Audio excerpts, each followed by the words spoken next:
उच्च शिक्षा मंत्री उमेश पटेल ने खरसिया विकास खंड के विभिन्न ग्रामों में जनसंपर्क किया तथा 50 लाख रुपए की लागत के विभिन्न विकास कार्यों का लोकार्पण किया।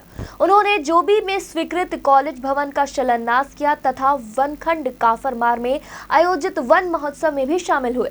इस दौरान उन्होंने ग्राम वासियों को संबोधित करते हुए कहा कि छत्तीसगढ़ सरकार गाँव और गाँव वासियों के विकास को ध्यान में रख के ही योजनाओं का निर्माण और क्रियान्वयन कर रही है। सरकार ने भूमिहीन खेतीहर श्रमिकों के लिए राजीव गांधी ग्रामीण भूमिहीन कृषि मजदूर न्याय योजना प्रारंभ करने जा रही है। इससे खेतीहर मजदूरों को भी सहायता राशि मिलेगी। इससे प्रदेश के 10 लाख से अधिक ग्रामीण भूमिहीन कृषि मजदूर को लाभ मिलेगा। उन्होंने कहा कि इस जनसंपर्क का उद्देश्य लोगों के बीच जाकर उनकी समस्याओं और जरूरतों को समझना है, ताकि उसके अनुसार कार्य योजनाओं बनकर विकास कार्यों को और गति दी जा सके। इस दौरान उन्होंने ग्राम वासियों को संबोधित करते हुए कहा कि छत्तीसगढ़ सरकार गांव और गांव वासियों के विकास को ध्यान में रख के ही योजनाओं का निर्माण और क्रियान्वयन कर रही है। सरकार ने भूमिहीन खेतीहर श्रमिकों के लिए राजीव गांधी ग्रामीण भूमिहीन कृषि मजदूर न्याय योजना प्रारंभ करने जा रही है। इससे खेतीहर मजदूरों को भी सहायता राशि मिलेगी। इससे प्रदेश के 10 लाख से अधिक ग्रामीण भूमिहीन कृषि मजदूरों को लाभ मिलेगा। उन्होंने कहा कि ग्रामीण जरूरत के अनुरूप अधोसंरचनात्मक विकास के लक्ष्यों को भी तेजी से पूरा किया जा रहा है।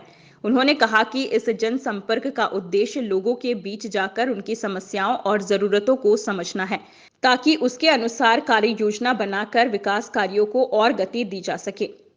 उच्च शिक्षा मंत्री श्री पटेल ने आज जोबी में नवीन कॉलेज भवन निर्माण का शिलान्यास भी किया। इस अवसर पर उन्होंने सभी छात्र छात्राओं और ग्राम वासियों को नए कॉलेज भवन के लिए बधाई देते हुए कहा कि काफी लंबे समय से कॉलेज के खुद की भवन की मांग की जा रही थी, जिसकी स्वीकृति के पश्चात निर्माण कार्य प्रारंभ करने के लिए आज शिलान्यास किया जा रहा है।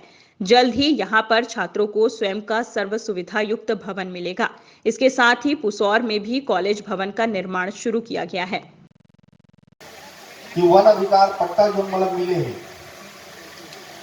ते मन अपन वन अधिकार पट्टा में अगर पेड़ लगे ही फलदार पेड़ तो उमला 10,000 रुपये के राशि सरकार के द्वारा दिए गए सालाना, सालाना 10,000 के राशि दिए गए।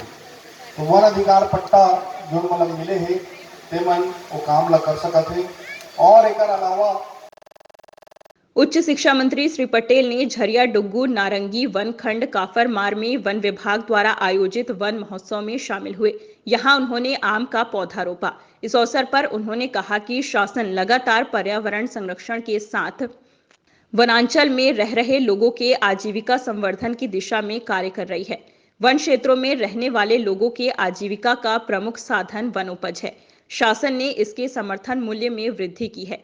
इसके साथ ही वनांचलों में निवास कर रहे ग्रामीणों को वन अधिकार पट्टे दिए जा रहे हैं, जिसे विभिन्न विभागीय योजनाओं से जोड़ते हुए आजीविका संवर्धन के साथ मुख्यमंत्री वृक्षारोपण प्रोत्साहन योजना से भी लिंक किया गया है।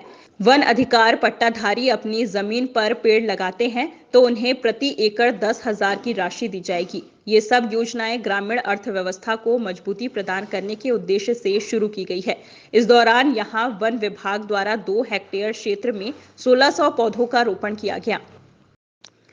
इस अवसर पर जिला पंचायत सदस्य संतोषी राठिया, जनपद पंचायत खरसिया महत्तर उराव, जनपद पंचायत सदस्य ईश्वरी राठिया, जानकी राठिया, बैजंती राठिया, छेदूराम राठिया, सरपंच काफरमार रसपाल सिंह राठिया, सरपंच ग्राम पंचायत कुर्रू परमिला राठिया, रामदयाल राठिया, शकुंतला राठिया, सुखदेव डनसेना, अभय महंती, नेत्रानंद पटेल, मनोज गबेल, सुनील शर्मा, डीएफओ रायगढ़ डॉक्टर प्रणय मिश्र, एसडीएम खरसिया अभिषेक गुप्ता सहित विभिन्न जनप्रतिनिधि, ग्रामीण जन व विभागीय अधिकारी कर्मचारी मौजूद रहे।